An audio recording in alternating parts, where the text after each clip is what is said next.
everybody. Tyrone Bowman live. I hate to begin this broadcast today on a very somber note, but another school shooting has occurred and lives have been lost.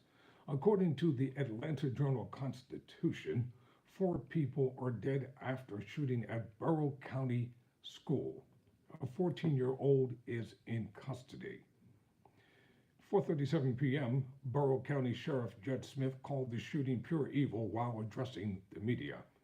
My heart hurts for these kids. My heart hurts for his community, Smith said, but I want to make it very clear that hate will not prevail in this county. 4:30 p.m., GBI Director Chris Hosey says 2 teachers and 2 students were killed in the shooting. The alleged shooter is 14-year-old Colt Gary, who has been charged with murder. 4:23 p.m., all Barrow County School will be closed Thursday and Friday. So 4 people were killed and 9 others were taken to various hospitals after a shooting at the Apache High School in Barrow County. The GBI said Wednesday afternoon. I think I mispronounced the name of the high school. I apologize. 1 person was in custody, the state agency confirmed.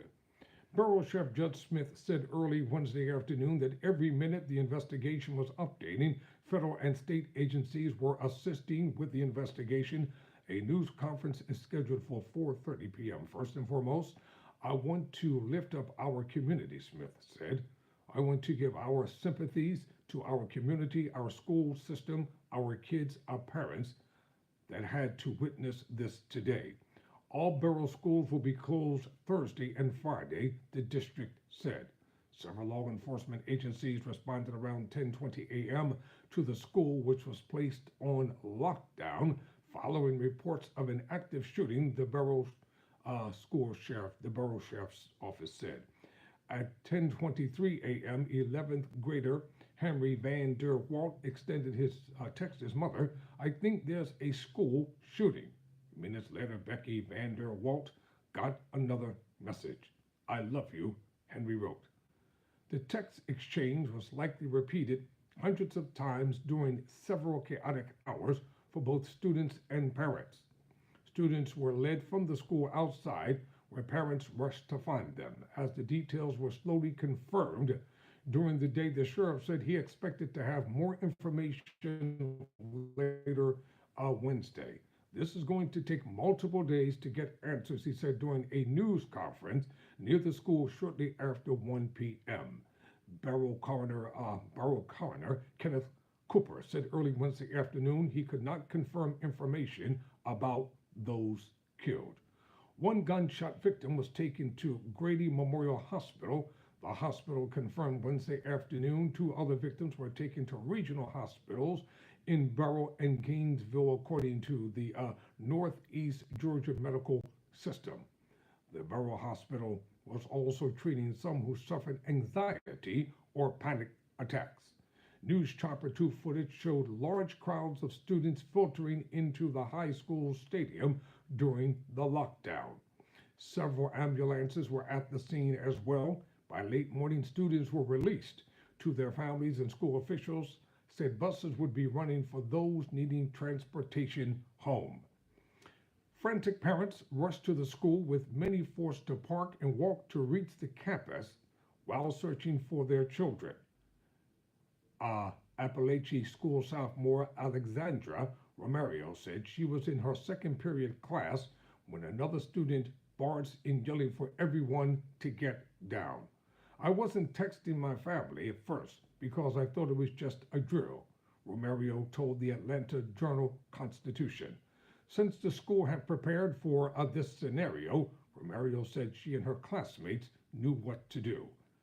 I can just remember my hands were shaking, Romero said. I felt bad because everyone was crying. Everybody was trying to find their siblings. Romero caught glimpses of blood and guns lying on the ground as she was escorted from the building. I can still picture everything, like the blood, the shooting, and everything, Romero said. Appalachian High was the only school cleared for dismissal as of midday Wednesday. Other Barrow County schools will remain in a soft lockdown for the safety of everyone right now, the school district said. According to the White House, President Joe Biden was briefed on the shooting, and his administration would coordinate with federal, state, and local authorities. Governor Brian Kemp said he directed all available state resources to respond to the high school, which is about 8 miles east of Dakula, southwest of Windsor. I urge all Georgians to join my family in praying for the safety of those in our classrooms, both in Barrow County and across the state, Kemp said. We will continue to work with local, state, and federal partners as we gather information and further response to this situation. Kemp canceled his planned speech Wednesday at the Republican Jewish Coalition in Las Vegas and flew back to Georgia shortly after arriving in Nevada earlier in the day. FBI Atlanta said it was aware of the shooting and that agents were on scene to coordinate and assist local authorities. GBI agents were also providing help, and the state agency urged everyone to stay clear of the area. Appalachia High had an enrollment of just over 1,900 students as of March. According to the Georgia Department of Education, the department said it was also monitoring the situation. I am devastated by the news of the tragic shooting at Appalachia High School today. Richard Woods, state school superintendent, said in a statement, "My heart and my prayers are with the families and loved ones of those affected and the entire Barrow County community. This is an unimaginable loss for Barrow and for our entire educational community across the state." Atlanta Mayor Andre Dickens also issued a statement after the shooting. My prayers are with the high school students, staff, and families affected by the senseless act of violence in Windsor, Georgia, he said. I have been in contact with the Chief Darwin Shirabaum, and the Atlanta Police Department has been working with the Atlanta Public Schools Police Department to bolster patrols around our schools for the rest of the day out of an abundance of caution. APD has also been on standby in case law enforcement agencies need assistance with this incident. May God comfort the victims and their loved ones in the difficult days ahead. So this story is credited to staff writers Lexi Baker and Henry Rallis. They contributed to this article. I will keep you updated on developments as they're made available. Never surrender, never quit.